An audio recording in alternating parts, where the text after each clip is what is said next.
Big week for Waterford.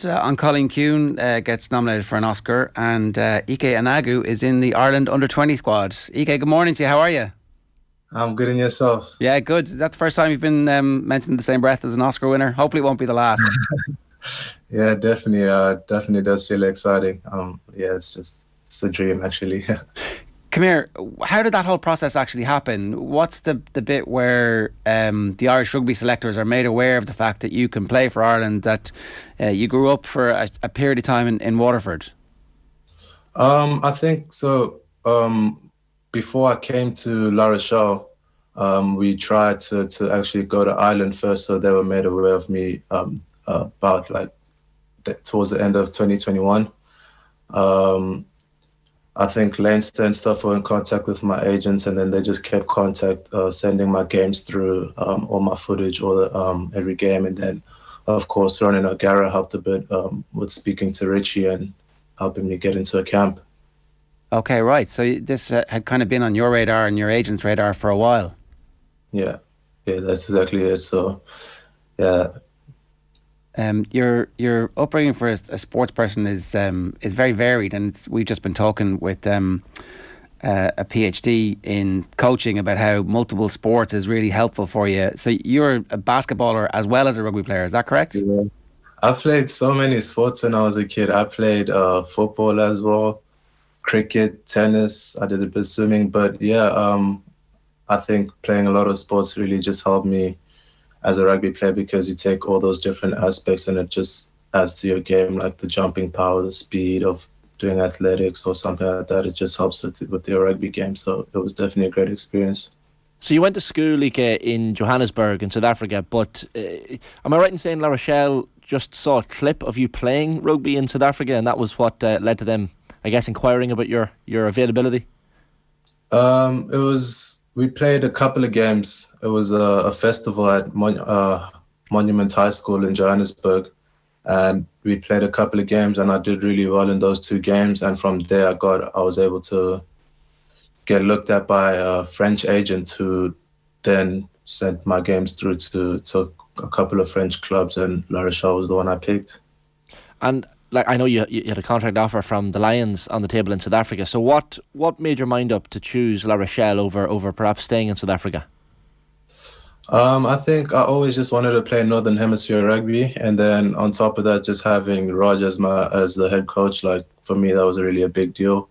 ROG is one of the guys I grew up watching, like one of my favorite players of all time. So to have the opportunity to be coached by him, I think also our academy head coach is Guthro Steenkamp, who's also a Springbok, World Cup winning Springbok, and you got a couple of South Africans in there like Raymond Rule and Dylan Lays. I just thought that it would be a great environment for me to learn, and it wouldn't be it'll be really far from home, but not have a few familiar faces. When did you start taking rugby seriously? When did you decide which of these sports that you were interested in and playing a lot, that you would kind of knuckle down and go for the rugby? I'd say still in primary school, about 12, 13. Right. It was just like, I just enjoyed it a lot more. And then my mom, of course, was also trying to push me towards rugby. So, yeah, I think, about then, 12, 13. And so, were you a fan of ROG because of your Irish background as well anyway, or did you just like the style of play? Like, obviously you can pick which of these many different countries that you're associated with now to play with. What's the link with the Irish rugby team in terms of like dreaming of playing for Ireland? I don't know. Every single sport I played, I said, whichever sport I play, I'll always represent Ireland. I don't know, just wanting to go back, and I actually have no clue. It's just something in me, in my blood, eh? What part of Waterford is it? I'm not too sure. I don't remember that much, but I actually don't remember that Okay, much. right. Okay, that's it's just interesting that the draw is so strong still. And when the call comes through to be involved in the Ireland under-20 squad, is that like... was it straightforward? Did you know it was coming? Did you kind of have a sense it might be a possibility? I think I felt like I was always good enough. Just didn't. I was, of course, in France, and I didn't know if they knew me, if they knew I was here, and they knew that I was playing well, and I had Irish eligibility. So I think I did. In terms of skill and stuff, I definitely could have, but just in terms of getting there, it was always the tricky part. So when the call came through, of course, I was just really ecstatic. I kind of didn't expect it because like we hadn't been in contact before. I hadn't been to any camps or anything, so it was a big surprise for me. And when it came through, I was absolutely ecstatic. My family was extremely happy for me, and it was a dream come true. Ike, we have ROG on the show quite regularly here. He's a friend of the show, and yeah, he spoke about you a couple of weeks ago. He was full of praise for you. And what's he been like to work with? You know, as both a coach and a person over in La Rochelle. And you know, you can fill him full of praise here because we'll play the clip to him when he's next on.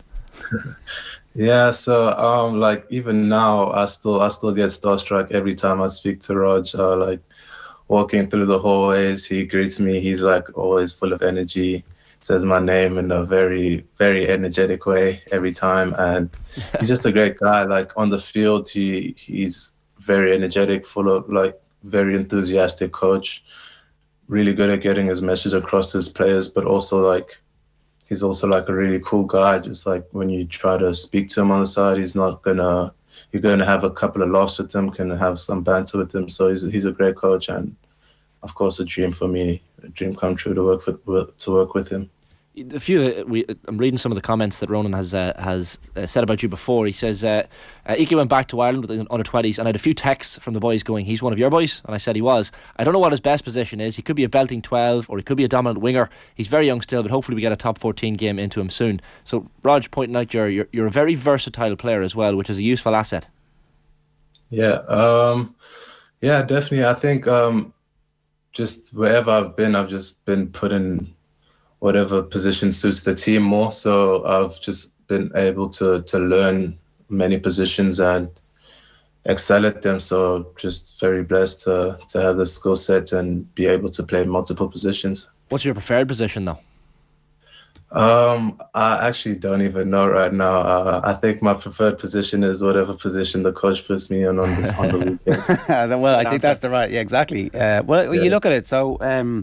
So reading about Jamie Osborne coming through, they didn't have him pinned as a centre. They had him in various different positions. I think still on the Leinster website, and then all of a sudden you get your opportunity, and you grab it. Even Gordon Darcy writing in the papers, like for a long time he was a wing/fullback, and then all of a sudden gets thrust into Six Nations as a centre and is player of the tournament. And you're like, okay, he might just be a centre now. So I think you got to keep your options open, but. In terms of making the first team, what are your goals for that? Obviously, you want to, right? But what's a realistic time frame for you to be up from the Espoirs and in first team squads and match days and getting games? What's the timeline for that? Do you think? I have no clue, but I would. For me, my goals at the start of the season were to hopefully be in the Irish squad, which I've achieved now, and to make a debut.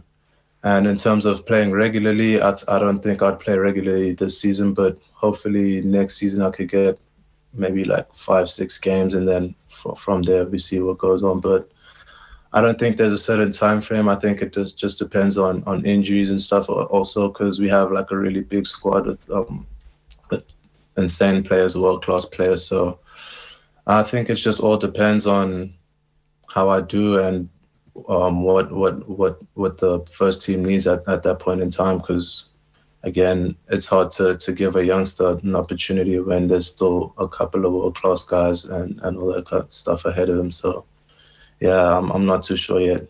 Ronan has spoken about the importance of you becoming GIF qualified, Ike, and for people unfamiliar with that term, it's a player of French formation. So each team in France must field an average of 16 GIF players per game over the course of the season. So this is a player who has spent 3 years in France and is not an international anywhere else. So is that an important aspect for you as well to get that GIF qualification and become one of those players?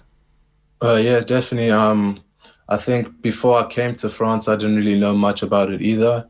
But now finding more about it, I think before I ever leave, I have to get my GIF. So definitely will help in the future. So that's definitely a big part of one of the reasons I'm here now.